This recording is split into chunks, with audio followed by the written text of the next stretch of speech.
judul tema kita hari ini nih True Worshippers. True Worshippers artinya penyembah yang benar. Ini diambil dari Yohanes 4 ayat 23. Kita baca sama-sama. Semoga harapan saya selesai dari firman ini saudara semua bisa berubah gaya menyembahnya. Amin. Mau saudara? Ya, kita baca sama-sama 23. Tetapi saatnya akan datang dan sudah tiba sekarang bahwa penyembah-penyembah benar akan menyembah Bapa dalam roh dan kebenaran. Sebab Bapa menghendaki penyembah-penyembah demikian. Jadi saudara, judul tema kita True Worshipper ini diambil dari ayat ini. Dan kalau saya lihat di sini dikatakan bahwa hanya penyembah yang benar, betul? Dikatakan bahwa penyembah-penyembah benar. Dalam bahasa Inggris true worshippers. Ya, dari kata itu. Penyembah-penyembah yang benar akan apa? Menyembah Bapa dalam apa? Roh dan kebenaran. Jadi kita bisa simpulkan bahwa penyembah yang benar bisa menyembah Bapa dalam roh dan kebenaran. Jadi alethenos artinya benar, sejati, tulus, asli, ikhlas. Jadi saudara, menyembah di sini artinya bukan sekedar menyembah. Jadi waktu kita menyembah di sini, dikatakan menyembah di sini artinya menyembah yang benar itu artinya kita menyembah bukan untuk, kalau dibilang tulus ikhlas, artinya kita menyembah bukan untuk kesenangan kita atau untuk keuntungan kita. Karena bicara tulus ikhlas artinya waktu kita nyembah, kita mau memastikan Tuhan senang. Tapi banyak orang beribadah atau menyembah Tuhan, mereka tidak tulus, mereka tidak ikhlas. Mereka menyembah, ya, mereka mencari keuntungan di dalam penyembahannya. Paulus katakan kalau kita datang ibadah, baik memang ada membawa keuntungan. Tapi tujuan ibadah bukan cari untung sebenarnya. Jadi kadang-kadang kita melayani Tuhan, kita beribadah, kita menyembah Tuhan, kita cari untung sama Tuhan. Tuhan, saya udah lakukan ini, apa yang Tuhan bisa kasih saya? Nah itu kena pasal tidak ikhlas. Ya, tidak tulus, ya, nggak asli. Ada niat datang ke Tuhan, cari Tuhan, ada maunya. Sedangkan hanya orang yang penyembah yang benar, true worshipper, yang bisa waktu menyembah Tuhan, hatinya tulus. Nggak ada kepentingan. Fokusnya bukan mau cari untung. Tapi fokusnya hanya mau Tuhan senang. Katakan penyembahan yang benar adalah bikin Tuhan senang. Jadi kalau saudara datang ke tempat ini, tujuan saudara adalah bukan supaya saudara senang sebenarnya. Tapi bagaimana supaya saudara bisa menyenangkan Tuhan. Jadi sekarang kita akan belajar. Apa alasan kita menyembah? Apa alasan kita menyembah? Yang pertama saudara, mengapa kita menyembah Tuhan? Apa alasan kita menyembah Tuhan? Saudara pernah pikir ini? Pernah ada di pikiran saudara, kenapa kita harus menyembah Tuhan? Kenapa kita harus datang gereja, ngangkat-ngangkat tangan? Kenapa? Saudara pernah pikir ini? Saudara pernah pikirkan alasannya apa? Pernah tahu? Ada mau coba jawab? Apa alasannya kenapa kita harus menyembah Tuhan? Kenapa kita harus nyanyikan satu lagu lambat di awal, kemudian habis itu 2 lagu cepat, kemudian mungkin 1 lagu lambat gitu. Saudara pernah pikir ini? Kenapa kita menyembah Tuhan? Kenapa? Ada mau jawab? Kenapa kita harus menyembah Tuhan? Apakah Tuhan butuh penyembahan kita? Tuhan mau dengar suara kita? Saudara pernah pikirkan ini enggak? Gimana? Menurut saudara gimana? Apa? Untuk menyenangkan hati Tuhan. Oke, yang lain? Karena Tuhan bertata di atas pujian. Oke, bagus. Itu ayat Alkitab ya dikutip. Yang lain, ya itu bagus semua jawabannya. Tapi kita akan lihat apa alasan kita harus menyembah Tuhan. Yang pertama, Tuhan ada pencipta segala sesuatu. Tanpa Dia semua di alam semesta ini nggak ada. Jadi tanpa Tuhan kita semua ini nggak ada. Jadi kita semua ini diciptakan, ya. Kita nggak akan pernah ada di muka bumi ini. Saudara nggak akan pernah ada di sini sekarang kalau Tuhan nggak ciptain saudara. Jadi sebagai Tuhan yang sudah menciptakan saudara, ya sewajarnya saudara harus memberikan apa? Penyembahan kepada Dia. Yang kedua saudara, Tuhan sudah mati menebus dan membayar dosa kita dari tangan iblis. Maka pantas sebagai orang yang sudah dibayar, ditebus, sudah pantas kita balas budinya menyembah Dia, mengasihi Dia, menyenangkan Dia. Kecuali saudara tidak percaya saudara sudah ditebus. Kecuali saudara tidak percaya bahwa saudara sudah ada di surga. Bahwa penebusan Yesus telah membuat saudara pindah tempat dari neraka ke surga. Itu sebabnya waktu saya menyembah Tuhan, saudara memastikan wajah saudara, ekspresi saudara. Kesadaran saya, saudara adalah orang-orang yang baru keluar dari dapur api sebenarnya. Saudara pernah menyadari itu? Bahwa kita harusnya sebenarnya semua masuk neraka. Tapi Yesus bayar dosa kita supaya kita gak perlu di neraka. Bukankah kita pantas balas budi? Tuhan gak minta banyak, Tuhan cuma minta saudara menyanyi dengan sungguh-sungguh. Tuhan gak minta banyak. Tuhan cuma minta saudara waktu nyembah, hidup saudara hanya melakukan buat yang terbaik buat Dia. Yang ketiga, Tujuan kita diciptakan, perhatikan baik-baik. Tujuan kita diciptakan adalah untuk kita apa? Beribadah dan menyembah Tuhan. Jadi kalau saudara nggak suka ibadah, saudara nggak suka nyembah Tuhan, saudara nggak suka berdoa, saudara sudah keluar dari hakikat saudara sebagai tujuan kenapa saudara diciptakan. Sama seperti mimbar ini mungkin saya bisa buat ganjal pintu, ya kan? Mimbar ini saya bisa pakai buat macam-macam. Bisa buat berdiri sih nggak bisa, nggak kuat. Buat ganjal pintu bisa, ya. Tapi maksimal nggak dia?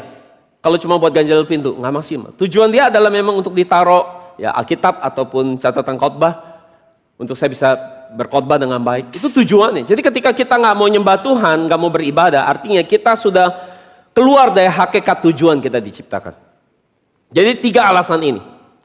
Jadi beribadah atau menyembah Tuhan, itu adalah sebenarnya waktu kita beribadah menyembah Tuhan itu sebenarnya buat Tuhan, bukan. Karena Tuhan gak butuh penyembahan kita sebenarnya. Tetapi waktu kita menyembah Tuhan, waktu kita datang ke gereja beribadah, itu membuat kita jadi hidupnya yang tadinya fokus ke diri sendiri, fokus sama duit, fokus sama dunia, hati kita di-adjust lagi supaya fokus sama Tuhan. Betul gak saudara? Kapan waktu kita mikirin Tuhan? Kemungkinan pas hari Minggu aja. Setiap hari kita mikirin apa? Cari apa? Cari Tuhan? Cari duit, ya jujur bagus, ya kan. Selain cari duit, cari apa? Cari senang, ya. Makan apa? Bisa makan apa hari ini, ya kan? Bisa jalan-jalan kemana kita? Kemarin kita udah pulang dari misalnya ke Vietnam. Nanti kita mau pergi lagi mungkin ke mana? Kemana lah ya? Ke Taiwan atau kemana ya? Kita manusia nggak pernah kalau saya pikirin waktu saya renungi saya sedih sekali. Menurut saya manusia ada makhluk yang diciptakan nggak pernah nyari Tuhan. Manusia hanya cari kesenangan dia sendiri. Dan kesempatan manusia belajar nyenengin Tuhan itu cuma di sini sekarang 2 jam. Itu pun nggak bisa fokus kasih yang terbaik. Lagi di ibadah pikirannya kemana-mana. Betul nggak? Kemana-mana, jalan kemana-mana. Padahal Tuhan cuma minta saudara 2 jam. 2 jam nih kayak anak sekolah disetrap nggak tahan 2 jam aja nggak bisa fokus sama Tuhan. Kenapa Tuhan suruh kita beribadah? Supaya kita bisa fokus mikirin Tuhan. Karena kalau kita fokus mikirin Tuhan, apa berkatnya buat kita? Kita jauh dari dosa sebenarnya. Jadi kalau kita nggak mikirin Tuhan, kita pasti mikirin yang lain dan kita pasti jatuh dalam dosa. Jadi Tuhan ngajar kita ibadah, ngelatih kita supaya disiplin ibadah ada supaya kita belajar fokus sama Tuhan, supaya kita bisa yang namanya tidak jatuh dalam dosa. Jadi sekarang ibadah atau menyembah Tuhan itu buat Tuhan atau buat diri kita? Buat diri kita. Oke, jadi sekarang gini, bagaimana cara menyembah Tuhan yang benar? Kita mau nyembah Tuhan yang benar? Mau? Amin? Kita lihat. Yesus katakan caranya tadi dari ayat yang kita baca, bahwa cara yang menyembah yang benar adalah harus menyembahnya di dalam apa? Roh dan kebenaran. Oke, jadi apa maksudnya menyembah dalam roh dan kebenaran? Prolog saya buat saudara adalah bahwa kita harus menyembah Tuhan, maksudnya adalah menyembah Tuhan pakai cara-caranya Tuhan. Bukan pakai cara-cara sendiri, suka-suka sendiri. Ibrani 12 ayat 28 katakan, karena kita menerima kerajaan tidak tergoncangkan, marilah kita mengucap syukur dan apa? Beribadah kepada Allah menurut cara apa? Yang berkenan kepadanya dengan apa? Hormat dan takut. Jadi jika kita menyembah Tuhan dengan cara Tuhan, maka penyembahan kita pasti akan diterima. Dan Tuhan pasti akan disenangkan. Jadi kalau saya menyembah Tuhan sekarang, dan saudara hari ini datang ke ruang ibadah ini, saudara merasa kurang senang, memang fokus saudara hari ini datang ke ibadah bukan supaya saudara senang. Banyak orang datang ke gereja mau cari senang, cari seger-seger, cari adem-adem, cari bahagia, cari supaya dia pulang gereja damai. Tapi itu bukan tujuan ibadah. Tujuan ibadah adalah selalu memastikan waktu saudara hadir ke ruangan ini, Tuhan senang gak? Saudara ngerti maksud saya? Tapi seringkali gimana waktu kita datang ke gereja? Kita datang seperti ke pertunjukan teater entertainment. Kita berharap kita datang gereja, kita lagi nggak seger, nggak lagi sedih jadi seneng. Kita lagi susah jadi bahagia hatinya. Jadi kita datang ke gereja, kita berharap Tuhan bikin seneng kita. Benar apa salah itu? Salah besar. Karena tujuan ibadah adalah apa? Menyenangkan Tuhan, bukan nyenengin diri saudara. Saudara ingin datang ke pagelaran musik, yang pemusiknya kalau worship leader pemain musiknya jelek atau worship leader jelek itu saudara cuma bisa ngata-ngatain doang, jelek amat mainnya, kurang persiapan, kurang urapan. Bukan itu, come on. Tujuan saudara datang gereja adalah waktu saya nyembah Tuhan, mau musiknya nggak bagus pun sekalipun, Karena saudara fokusnya nyenengin Tuhan, fokus saudara cuma lihat Tuhan, bukan lihat diri sendiri. Itu ibadah yang benar sebenarnya. Tetapi ketika saudara beribadah mencari kesenangan saudara, itu saudara sudah keluar dari hakikat menyembah Tuhan pakai cara-cara saudara sendiri. Suka saudara sendiri. Jadi tujuan kita datang gereja nyembah Tuhan adalah supaya Tuhan senang sebenarnya. Saudara lagi senang hari ini hatinya? Hah? Biasa aja? Atau kurang senang? Lagi capek, lagi lesu, kurang bersemangat? Ya, tapi tidak peduli dengan semua itu. Karena waktu saudara datang, saudara memastikan saudara bikin Tuhan senang. Waktu saudara bisa bikin Tuhan senang, Tuhan berkati saudara. Itu cara menyembah yang benar, sikap hati yang benar. Waktu kita datang menyembah Tuhan, kita datang bukan buat disenangkan, tapi Tuhan disenangkan. Katakan, saya datang ibadah, bukan supaya senang, tetapi memastikan Tuhan senang lihat saya. Selama 2 jam ke depan ini Tuhan senang lihat saya. Sesuatu yang baru hari ini, baru sadar. Ya, dan itulah sesuai dengan Ibrani 12:28 bahwa itulah menyembah Tuhan, beribadah menurut cara yang berkenan. Dengan apa? Hati yang hormat dan takut. Kalau saudara tahu Tuhan ada di ruang ini, saudara memberikan sikap hati yang hormat dan takut. Dengan apa? Dengan pikiran, hati dan jiwa fokus hanya sama Tuhan, fokus sama firman. Jadi orang bisa aja beribadah atau nyembah Tuhan, tetapi belum tentu pakai cara yang berkenan.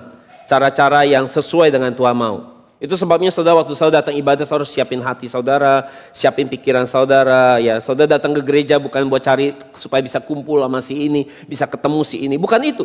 Tetapi saudara datang ke gereja adalah fokus saudara sedang memastikan Tuhan lagi liatin saudara selama 2 jam ini. Dan apakah Tuhan senang dengan apa yang saudara lakukan selama 2 jam ini. Apakah saudara bisa konsentrasi dengan firman? Karena firman itu suara Tuhan sendiri. Nah, kata menyembah di sini dalam bahasa Yunani adalah proskuneo. Proskuneo. Proskuneo artinya apa? Sujud menyembah. Jadi kalau saya nyembah di sini, saya tergerak untuk berlutut. Saya boleh berlutut loh. Enggak harus worship leader bilang, ayo mari kita berlutut. Enggak harus. Saudara tergerak pengen berdiri, ngangkat, memberi pengakuan buat dia. Saya boleh berdiri gitu loh. Enggak perlu disuruh gitu loh. Saudara ini bukan robot yang diprogram sama worship leader dari depan gitu loh. Jadi saudara apapun gitu. Proskuneo artinya sujud menyembah. Melayani, merendahkan diri, mencium, mencintai secara terus menerus. Itulah menyembah sebenarnya. Jadi waktu saudara mencintai Tuhan terus menerus. Melayani dia, mencintai dia. Itu artinya saudara sedang menyembah Tuhan. Jadi bisa gak kita nyembah Tuhan, kita nyanyi. Tapi hati kita gak mencintai Tuhan, bisa? Bisa banget. Jadi gitu namanya apa? Karaoke. Saudara kalau karaoke gak usah hati ikut terbawa di dalamnya. Tapi nyembah itu bicara keintiman saudara sama Tuhan. Saudara mencintai Tuhan terus secara intim. Kalau saudara waktu nyembah Tuhan gak cinta Tuhan, itu saudara namanya karaoke. Jadi berapa sering kita datang ibadah kita lagi karaoke. Ya, dipompa-pompa supaya semangat ya, kita lagi karaoke. Jadi sujud menyembah adalah ekspresi orang yang sedang menjadi hamba yang taat dan merendahkan diri di hadapan Tuhan. Maka karena Tuhan adalah objek penyembahan kita, maka ekspresi kita waktu mencium, melayani, sujud menyembah, semua dilakukan bukan dengan terpaksa loh. Tetapi dari dorongan hati yang begitu mengagumi, mencintai. Makanya saya mau nanya saudara, apakah Tuhan harus kasih uang 1 miliar buat saudara supaya saudara bisa cinta sama Tuhan? Apakah tidak cukup saudara dari neraka pindah ke sorga gak bisa bikin saudara cinta Tuhan? Apakah Tuhan harus tiap minggu kasih saudara 1 miliar baru saudara bisa kagum sama Tuhan? Enggak, saya mau tanya. Tuhan 1 miliar udah habis, kasih lagi 1 miliar. Supaya saya cinta kamu. Kamu sedih gak? Tuhan jawab doa saya supaya saya cinta kamu lagi. Kalau gak jawab doa saya gak akan cinta. Saudara, dari neraka pindah ke sorga itu gak cukup buat kita percaya bahwa kita begitu dicintai sama Tuhan. Saya dulu sering ngomong bahwa menurut saya Tuhan gak usah jawab doa kita. Sebagai orang yang percaya bahwa saya sudah pindah dari neraka ke surga, saya rasa saya orang yang berhutang. Bukan saya Tuhan berhutang sama saya. Jadi tanpa Tuhan lakukan apapun buat saya adalah orang yang dalam kondisi berhutang. Karena saya nggak bisa bayar keselamatan begitu berharga. Darah Yesus yang begitu mahal itu tidak bisa saya bayar. Saudara jangan datang ke ibadah ini menjadikan Tuhan orang yang lagi hutang sama saudara. Come on, please, saya mohon. Jangan jadi orang-orang bebal yang datang ke gereja seperti Tuhan lagi hutang. Saudara datang ke gereja kayak tukang tagih, muka serem angker begitu. Mana janjimu? Mana buktiin? Mana saya sembuh? Mana saya belum sembuh? Mana jawaban doamu? Kayak tukang tagih saudara ke gereja semua. Kita harus datang gereja tuh dengan hati yang hancur. Tuhan, saya ini orang berdosa, saya ini gak pantas diselamatin. Tuhan, saya ini jelek sekali loh kelakuannya. Tuhan, kalau kamu belek hati saya, itu isinya kotoran semua Tuhan. Kalau saya cocokin sama Alkitab, aduh Tuhan, busuk banget saya ini Tuhan. Tuhan, tapi terima kasih, saya masih boleh datang ke rumahmu. Terima kasih saya boleh menyembah Engkau. Terima kasih saya masih boleh diterima sebagai anak. Saya pernah pikir seperti ini. Dan karena Yesus sudah mati buat dosa kita, bayar dengan darahnya mahal. Kalau saudara percaya itu, kalau nggak percaya sudah saya nggak bisa ngomong. Kita nggak satu chemistry, kita nggak satu frekuensi.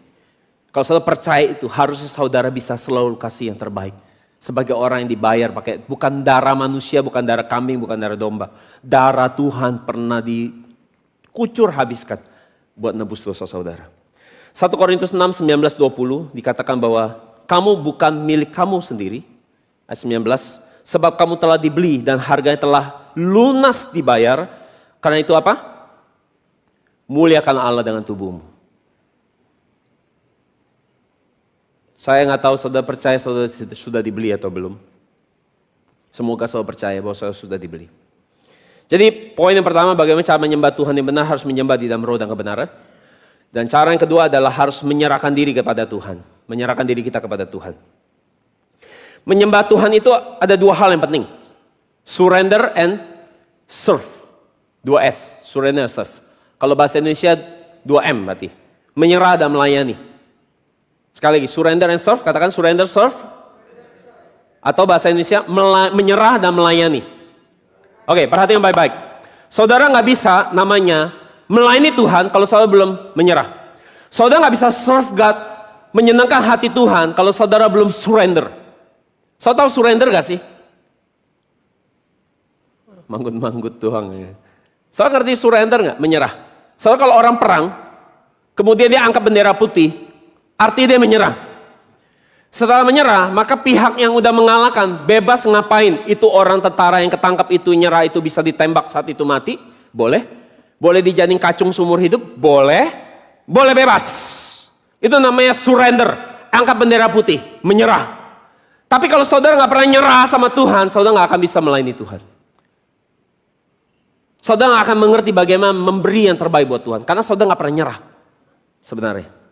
Jadi artinya apa?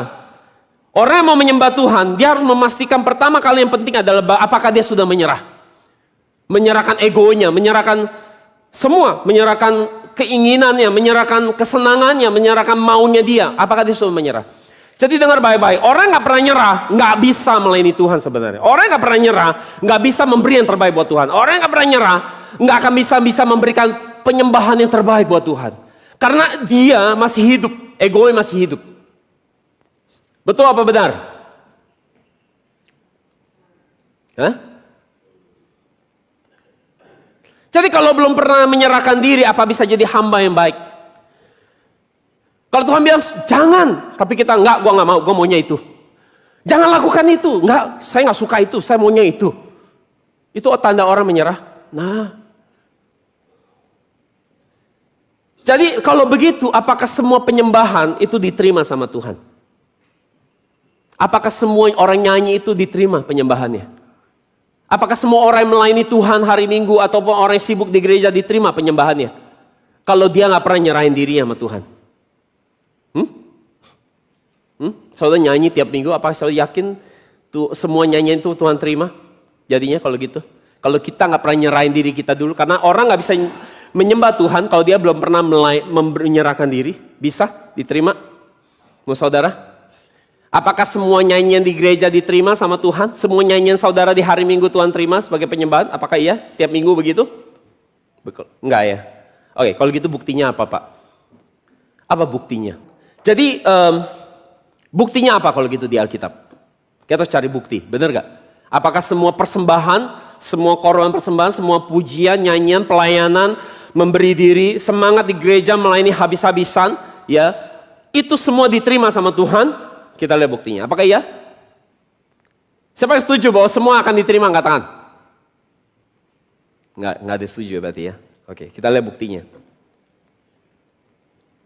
Kasusnya kita lihat, kita bedah kasusnya adalah Kain dan Habel. Kain dan Habel. Mereka sama-sama menyembah Tuhan. Sama-sama memberikan korban persembahan. Tetapi kenyataannya persembahan siapa yang diterima? Habel. Siapa yang ditolak? Kain. Artinya nggak semua persembahan Tuhan terima. Nggak semua korban yang diberi buat Tuhan, Tuhan senang. Tapi kita bisa pikir, udah bagus Kain mau ngasih. Kok ditolak? Ya Tuhan nggak peduli, Tuhan nggak humanisme. Nggak karena lu udah bagus pengen ngasih terus gue terima. Nggak begitu, Tuhan nggak humanisme. Tuhan mau terima persembahan itu sesuai lihat hati orang. Selalu boleh nyanyi hatinya nggak sama Tuhan, Tuhan nggak mau denger. Buktinya apa? Kain Habel, kita lihat.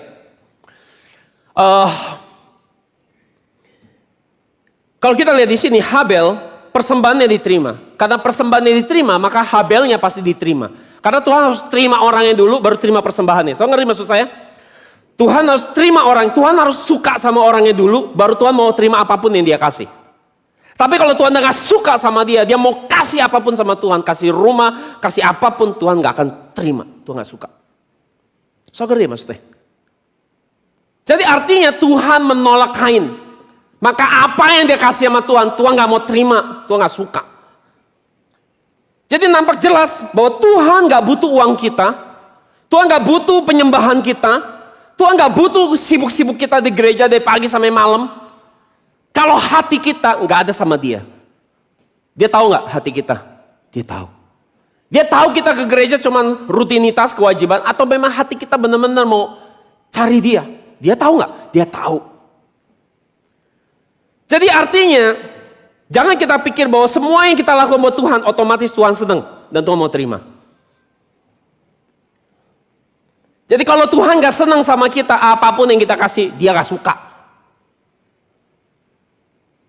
Jadi sekarang kita lihat, kalau begitu, siapa yang layak disebut true worshipers, penyembah yang benar di mata Tuhan? Siapa yang berkenan di mata Tuhan? Siapa yang penyembahannya pasti diterima sama Tuhan? Orang seperti apa yang orang yang disebut berkenan di mata Tuhan? Yang pertama, orang yang senantiasa hidupnya hormat seperti ayat kita baca. Orang yang senantiasa hidup hormat dengan taat dan takut pada Tuhan. Jadi inti utama dari ibadah adalah ibadah dan penyembahan seseorang. Inti utamanya adalah itu harus dimulai dari hati yang apa? Hormat, taat, dan takut akan Tuhan. Sama-sama lagi. Inti utama ibadah adalah dimulai dari hati yang apa? Hormat, taat, dan takut. Waktu saudara nyembah Tuhan, saudara memastikan hati saudara lagi hormat gak sama Tuhan? Sikap tubuh saudara waktu datang ke gereja. Sikap hati saudara respect gak sama Tuhan? Takut gak sama Tuhan? Waktu saudara dengar ibadah, pikiran saudara jalan-jalan di mana-mana, itu sikap hormat. Saudara bayangkan kalau saudara punya anak, saudara ngomong terus dia main game. Dia lagi ngomong, saudara main game asik sendiri. Saudara itu hormat gak? Jadi artinya hormat itu seperti seorang tentara yang siap tunggu instruksi komandannya, itu hormat. Saya tahu itu. Seorang jemaat yang baik adalah punya sikap tubuh seperti tentara. Yang kalau ketika komandan lagi bicara di mimbar, dia siap seperti menantikan aba-aba. Kalau saya percaya bahwa Tuhan bicara di mimbar ini, sikap tubuh saudara itu seperti orang yang mau nelen apa kata komandannya. Apapun yang komandannya ngomong, dia terima, dia fokus, dia tanggap. Makanya saya perhatiin tentara, mereka selalu siap dan. Artinya apa? Kami siap instruksinya. Jadi artinya sikap hormat itu adalah fokus pikiran yang fokus. Hati yang fokus. Saudara bisa ke ibadah tapi hati kita bisa gak fokus. Bisa fokus mikirin, utang orang itu belum bayar loh kemarin tuh. Ya tuh orang belum bayar gua nih utang nih. Ya 200 juta kemarin utang belum bayar, bercicil 10 juta. Saya ngerti maksudnya. Apakah saudara hormat? Itu sama seperti saudara ngomong sama anak saudara, dia terus main game. Gak liatin saudara. Apa itu hormat? Takut akan Tuhan artinya apa? Saudara bisa tahu bahwa Tuhan lagi liatin saudara, bisa baca isi hati saudara. Saudara lagi ngomong apa di hati saudara. Itu artinya takut. Was-was. Jadi kita lihat. Habel hidupnya taat dan takut sama Tuhan. Dalam kehidupan dia sehari-hari. Kita bisa lihat di Kejadian 4 ayat 3-5 kita baca. Maka sekali peristiwa pada kesudahan tahun dibawa oleh Kain akan hasil tanah dan akan persembah kepada Tuhan. Beberapa waktu kemudian Kain mengambil sebagian dari panennya lalu mempersembahkan kepada Tuhan. Suatu hari Kain memanen hasil kebunnya lalu mempersembahkan sebagian kepada Tuhan. Ayat 4. Tapi ini beda Kain sama Habel. Habel juga mempersembahkan korban persembahan dari anak sulung kambing dombanya, yakni lemak-lemaknya. Maka Tuhan mengindahkan Habel, perhatikan. Tuhan mengindahkan Habel dan korban persembahannya itu. Tetapi Kain dan korban persembahannya tidak diindahkannya. Jadi perhatikan baik-baik. Tuhan harus mengindahkan Habel. Tuhan harus lihat Habel berkenan dulu, baru apa yang dia kasih sama Tuhan, Tuhan suka.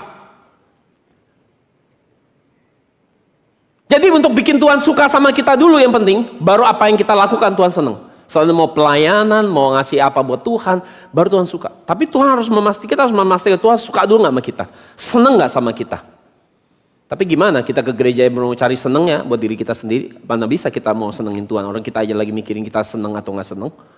Hari ini ibadah firman bagus, saya senang. Minggu depan lagi, wah kurang bagus, firman kurang bagus, saya kurang senang. Saya ngerti maksudnya. Tujuannya fokusnya udah ngaco gitu loh. Worship leader minggu ini bagus sekali. Pas minggu depan, aduh kurang bagus sekali. Payah sekali. So ngerti ya? Jadi saudara gak sadar, saudara lagi jadi siapa? Jadi Tuhan. Yang mau disenangkan. Jadi semua duduk di kursi Tuhan semua di sini. Oh, mulai menghakimi firman, menghakimi worship leader, menghakimi pemusik. Semua jadi Tuhan. Semua jadi playing God. Semua jadi Tuhan. Jadi saudara, karena Habel berkenan, maka Tuhan mau terima persembahannya. Apa yang dia kasih Tuhan suka. Jadi saudara-saudara mau tahu mengapa ada worship leader waktu dia berkata haleluya. Ada kuasa keluar dari kata-kata haleluya dia. Tadi ada worship leader yang mungkin berkata haleluya, tapi kata-kata dia itu seperti kosong. Gak ada isinya. Saya pernah lihat itu. Ada worship leader kalau dia ngomong saya bisa merasakan ada urapan Tuhan yang luar biasa.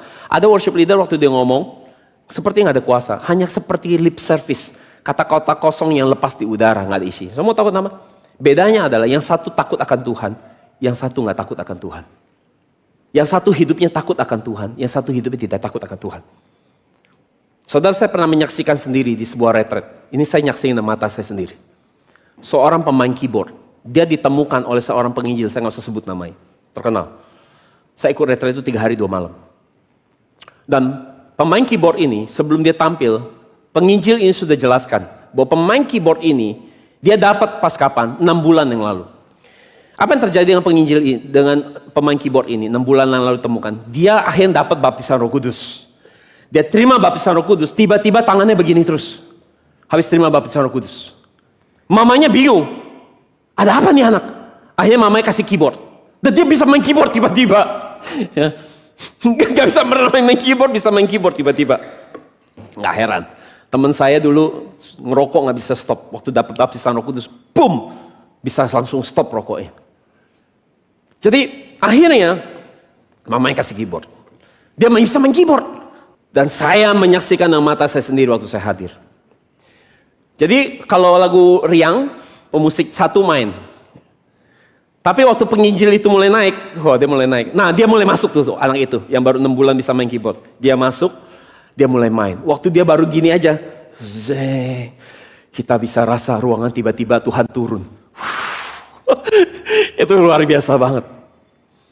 Penginjil mulai nyanyi, Yesus Tuhanlah Raja atas kami. Langsung kita bisa berasa Tuhan turun, nguasain semua. Mencengkam, suasananya langsung. Ya saya nggak tahu sekarang dia masih begitu nggak ya, saya udah nggak tahu juga. Itu namanya urapan saudara. Ada kuasa, soalnya jangan pikir cuma nyanyi karaoke di sini gitu loh. Ada kuasa, kalau sikap hatinya benar, ada kuasa yang mengalir.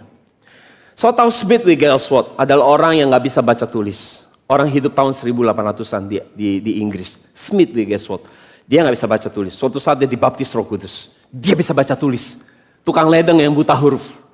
Dan sejak itu, buku yang dia baca seumur hidup dia adalah Alkitab.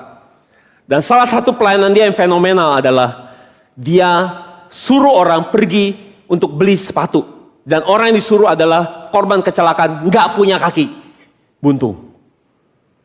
Itu salah satu pelayanan Smith Wigglesworth. Dia suruh orang ke toko sepatu beli sepatu. Dan orang itu beli sepatu, waktu mau beli sepatu pelayannya kaget. Sorry om, sorry. Ternyata nggak ada kaki. Oh nggak apa-apa. Karena Smith bilang, pergi ke toko sepatu, beli sepatu. Itu orang taat pakai kursi roda, dia pergi, nggak ada kakinya. Waktu pelayan taruh sepatu di bawah kursi rodanya, orang itu keluarin kaki, muncul kaki baru. Yang kaki kanan, dia keluarin kaki kiri, muncul kaki kiri baru. Itu Smith Wigglesworth. Dia terkenal dengan man of one book, manusia dengan satu buku, yaitu Alkitab. Jadi saudara jangan pikir bahwa saudara sedang melakukan acara-acara, tapi saudara ada kuasa di dalam penyembahan. Ada kuasa di dalam setiap yang kita lakukan secara rohani. Yang kedua adalah orang yang selalu, yang pertama adalah orang yang senantiasa hidup hormat dan takut akan Tuhan. Yang kedua adalah orang yang selalu memberi yang pertama, perhatikan baik-baik. Memberi yang pertama, terutama dan yang terbaik buat Tuhan. Karena hidup Habel selalu taat dan takut akan Tuhan, maka otomatis dia tidak pernah kasih apa-apa yang sekedarnya buat Tuhan. Dia selalu memastikan kalau dia kasih selalu yang namanya pertama, terutama dan yang terbaik buat Tuhan. Sebaliknya, Kain tidak melakukan persembahan, memberi persembahan seperti itu kalau saudara baca. Itu sebabnya kenapa persembahan Habel diterima. Selain dia takut akan Tuhan, hormat sama Tuhan, dia selalu memberi yang pertama, terutama dan yang terbaik buat Tuhan. Kalau saya baca ayatnya tadi, di ayat yang tadi saya baca, kata Habel memberikan korban anak sulung kambing dombanya, yakni lemak-lemaknya. Dalam bahasa aslinya itu artinya apa? Itu adalah memberi yang pertama, terutama, oh ada ya kan?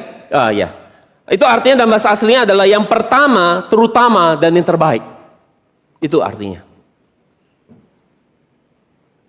Jadi Habel selalu kasih sama Tuhan yang paling pertama, paling duluan.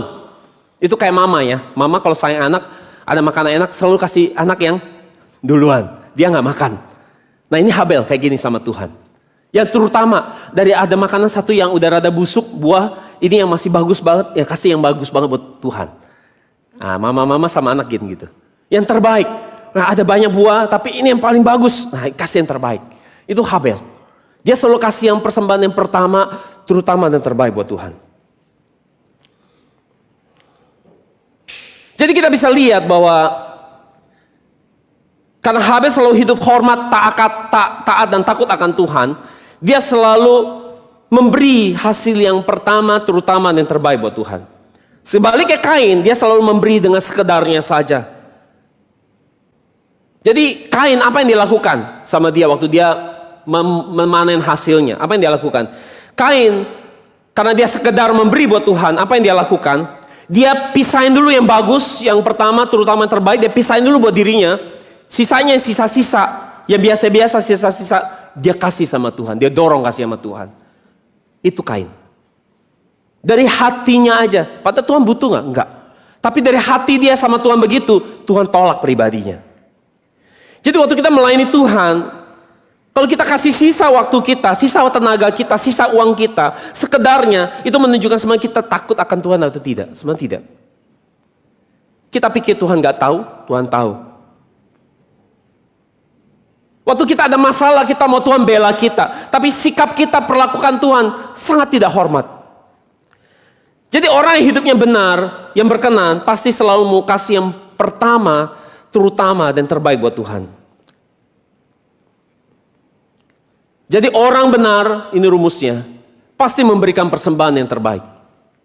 Kata tadi penyembah yang benar namanya, penyembah yang benar. Jadi orang yang benar pasti memberikan yang terbaik. Tetapi orang jahat pasti memberikan persembahan yang sekedarnya atau biasa-biasanya. Yang bagus-bagus, yang terbaik dia pisahin, dia ambil buat dirinya sendiri. Dan ibadah atau penyembahan yang diterima Tuhan adalah mereka yang seperti Habel, next slide, yang sungguh-sungguh mengasihi Tuhan, selalu memikirkan untuk memberikan yang pertama, terutama dan yang terbaik buat Tuhan. Jadi inilah orang-orang yang disebut mengasihi Tuhan dengan segenap hati, segenap jiwa, segenap akal budi, sesuai dengan Ulangan 6 ayat 5. Next slide. Matius 22:37 juga katakan demikian. Jawab Yesus kepadanya, kasihlah Tuhan Allahmu dengan segenap hatimu, dengan segenap jiwamu, dengan segenap akal budimu. Jadi kata segenap di sini dalam bahasa Yunani adalah holos. Holos artinya seluruhnya, sepenuhnya. Jadi boleh nggak melayani Tuhan setengah hati? Boleh nggak melayani Tuhan, memberi Tuhan setengah-setengah hati? Menyanyi setengah hati, melayani setengah hati. Semuanya setengah-setengah. Yang Tuhan minta apa? Semuanya. Seluruhnya. Bukannya setengah-setengah. Dia maunya semuanya saudara. Semuanya saudara, bukan setengahnya saudara. Atau seperempatnya atau 3/4. Bukan, semuanya. Jadi semua yang setengah-setengah, next slide. Tuhan tidak menerimanya. Seperti Kain, Tuhan menolak pemberinya, termasuk menolak. Tuhan menolak pemberiannya, termasuk Tuhan menolak si pemberinya. Kalau begitu, saudara, bagaimana kita menyembah Tuhan dalam roh dan kebenaran? Bagaimana? Roh dan kebenaran adalah dua hal yang dipisahkan di sini. Sama pernah pikirkan ini? Apa itu roh? Apa itu kebenaran? Apa itu roh? Apa itu kebenaran? Roh itu adalah sesuai dengan Yohanes 6:63. Roh adalah perkataan Yesus sendiri. Yesus katakan apa? Perkataanku adalah roh dan hidup. Artinya roh adalah perkataan Yesus. Kebenaran adalah, kalau kita lihat di Yohanes 17:17, kebenaran adalah firman Bapa. Jadi menyembah dalam roh dan kebenaran artinya menyembah dengan sesuai dengan perkataan Yesus dan menyembah sesuai dengan firman Bapa. Maka kita bisa simpulkan penyembahan yang di dalam roh dan kebenaran adalah penyembahan yang harus dilakukan di dalam Alkitab, di dalam firman. Itu Alkitab Perjanjian Lama dan Alkitab Perjanjian Baru. Itu artinya Kejadian, kitab Kejadian sampai Wahyu. Itu adalah menyembah dalam roh dan kebenaran. Menyembah yang sesuai Alkitab. Jadi kalau orang nggak pernah belajar Alkitab, apakah dia bisa nyembah dalam roh dan kebenaran? Saya ngerti sekarang maksudnya. Jadi dia ngapain tuh? Emosional namanya. Nggak ada kebenaran di dalam apa yang dia lakukan. Emosi doang. Nggak ada isinya, kosong semua. Tuhan nggak suka. Jadi seru-seru loncat-loncat. Kayak nonton konser rock. Emosinya doang. Tapi nggak ada pemahaman sambil loncat. Kalau loncat sampai pemahaman ada ayat Alkitab yang keluar. Nah itu baru roh dan kebenaran. Mengerti. Saya loncat buat apa nih? Saya angkat tangan ngapain nih? Ngerti, karena ada pengertian, itu yang Tuhan suka. Jadi karena nggak pernah belajar Alkitab, orang tidak bisa menyembah dalam roh dan kebenaran. Maka tidak heran isi penyembahannya hanya perasaan-perasaan yang tidak jelas. Dan tidak alkitabiah, seru-seru sendiri, tanpa melibatkan Tuhan di dalam penyembahannya, asik-asik sendiri, ngomong-ngomong sendiri. Kan orang gitu kan, Tuhan aku panggil Tuhan. Matius 7:21 bilang, bukan yang panggil Tuhan di hari gereja, di hari Minggu. Aku terima. Saya pernah baca ayatnya Matius 7:21, bukan yang panggil Tuhan. Kapan kita sering panggil Tuhan? Di gereja. Dikit-dikit Tuhan Yesus. Nggak semua yang panggil Tuhan terima. Jadi asik-asik sendiri, emosional sendiri, tanpa punya dasar alkitabiah waktu menyembah Tuhan. Jadi apa penyembahan yang sejati itu? Apa penyembahan yang sejati? Yaitu hidup yang selalu sesuai dengan Alkitab, yaitu firman Tuhan. Itu adalah penyembahan yang sejati. Hidup yang sesuai Alkitab, atau hidup yang alkitabiah. Maka bagaimana mempraktikkan menyembah dalam roh dan kebenaran? Artinya semua hal yang kita lakukan, baik di dalam gereja maupun di luar gereja, harus sesuai Alkitab. Itu penyembahan. Jadi menyembah harus alkitabiah. Melayani Tuhan harus alkitabiah. Khotbah harus alkitabiah. Memberi uang ke gereja harus sesuai Alkitab. Menulis lagu rohani harus sesuai Alkitab. So ngerti maksudnya? Itu yang kita lakukan di gereja. Bagaimana di luar? Waktu kita kerja kita harus sesuai Alkitab.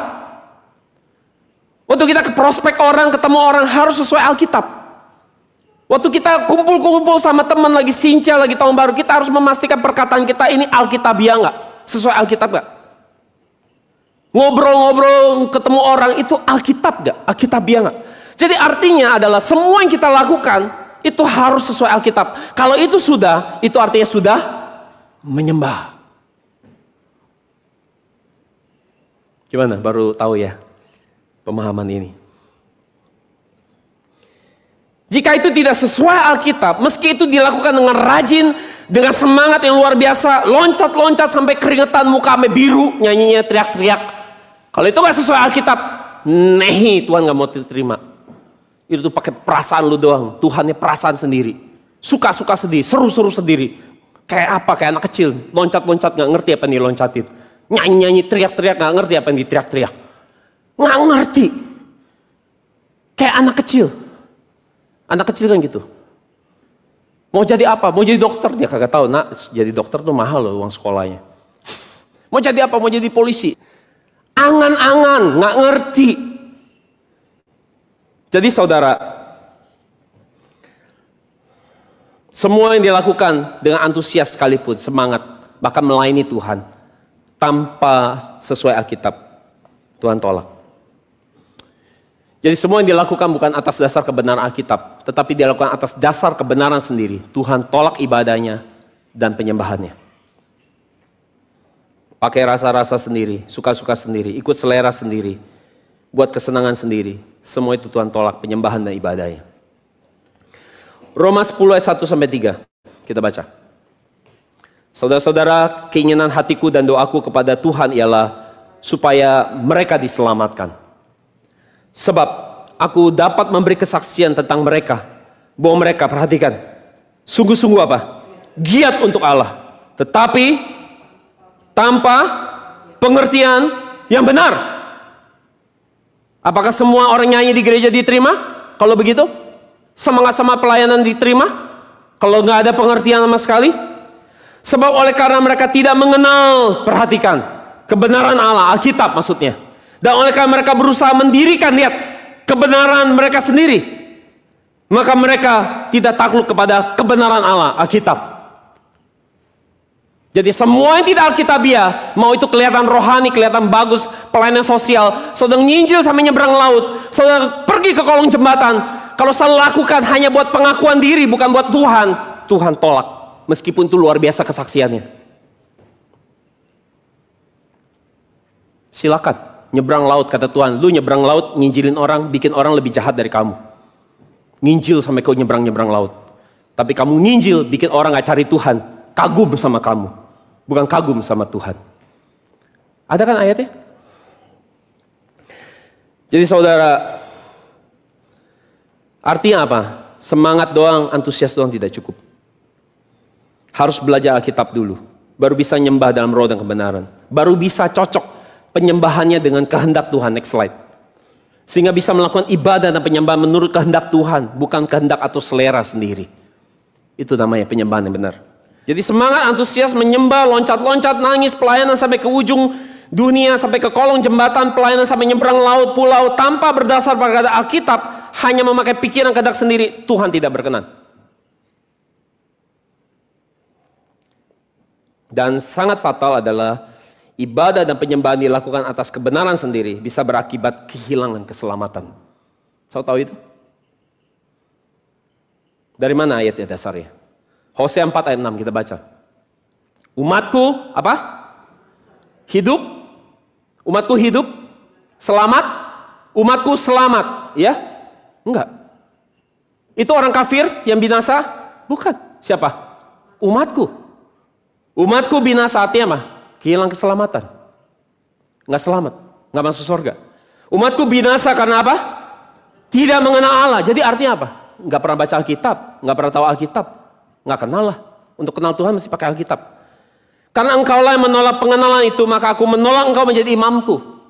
Aku menolak pelayananmu. Aku menolak pekerjaanmu buat aku. Dan karena engkau melupakan pengajaran Allahmu, maka juga aku melupakan anak-anakmu. Jadi bukan cuma gembala ditolak, jemaatnya ditolak. Bukan cuma kita yang ditolak, anak kita pun Tuhan tolak kalau hidupnya nggak benar. Jangan selalu pikir ini cuma dosa saya doang, enak aja. Saudara dosa, anak saudara Tuhan juga tolak. Oh itu kan anak saya doang, atau itu anak saya. No. Nggak bisa gitu aturannya. Karena saudara sumber hidup dari anak saudara. Maka dikatakan apa? Umatku binasa karena kekurangan pengetahuan, kekurangan Alkitab, kekurangan firman.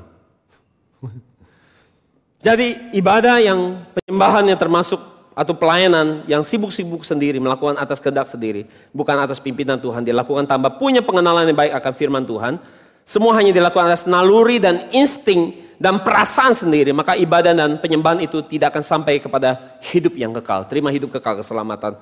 Malah lebih parahnya akan membawa kebinasaan, kehilangan keselamatan. Meskipun semua dilakukan dengan sangat semangat dan antusias, sangat berapi-api, membawa nama Tuhan, pada dasarnya akhirnya seperti Kain. Tuhan menolak pribadinya dan Tuhan menolak persembahannya. Kiranya kita menjadi orang yang menjadi true worshipers, penyembah benar, penyembah yang sejati, yaitu baik di dalam gereja maupun di luar gereja. Seluruh aspek hidup kita Alkitabiah, sesuai dengan firman Tuhan. Sehingga hidup kita boleh menerima berkat daripada kuasa dan ibadah kita. Amin. Mari kita berdoa. Bapak, kami bersyukur buat firman hari ini. Kiranya kami bisa menjalani kehidupan iman yang menyembah di dalam roh dan kebenaran. Melalui kami boleh belajar kenal firman Tuhan dengan baik. Sehingga kami bisa melakukan apapun juga. Baik kami di sekolah, di bisnis, di keluarga, kami bekerja. Semua yang kami lakukan itu Alkitabiah, sesuai firman. Bukan dilakukan atas dasar suka-suka kami sendiri, dorongan perasaan atau dorongan pikiran sendiri. Tapi kami melakukan, kami memastikan apakah yang kami lakukan ini sesuai dengan Alkitab. Sehingga kami bisa menjalani hidup yang menyembah Tuhan di dalam roh dan kebenaran. Sehingga Tuhan boleh menerima pribadi kami, Engkau berkenan dengan hidup kami. Dan Engkau menerima persembahan kami. Terima kasih Bapa, sehingga kuasa daripada ibadah ini membawa kami kuasa terobosan, kuasa berkat yang luar biasa. Lalu kami hari ini menjadikan diri kami hidup orang-orang yang hari ini menyerah dan melayani Tuhan dengan sepenuh hati, segenap jiwa. Di dalam nama Yesus kami mengucap syukur buat firman yang berharga ini. Di dalam nama Yesus kami berdoa, amin.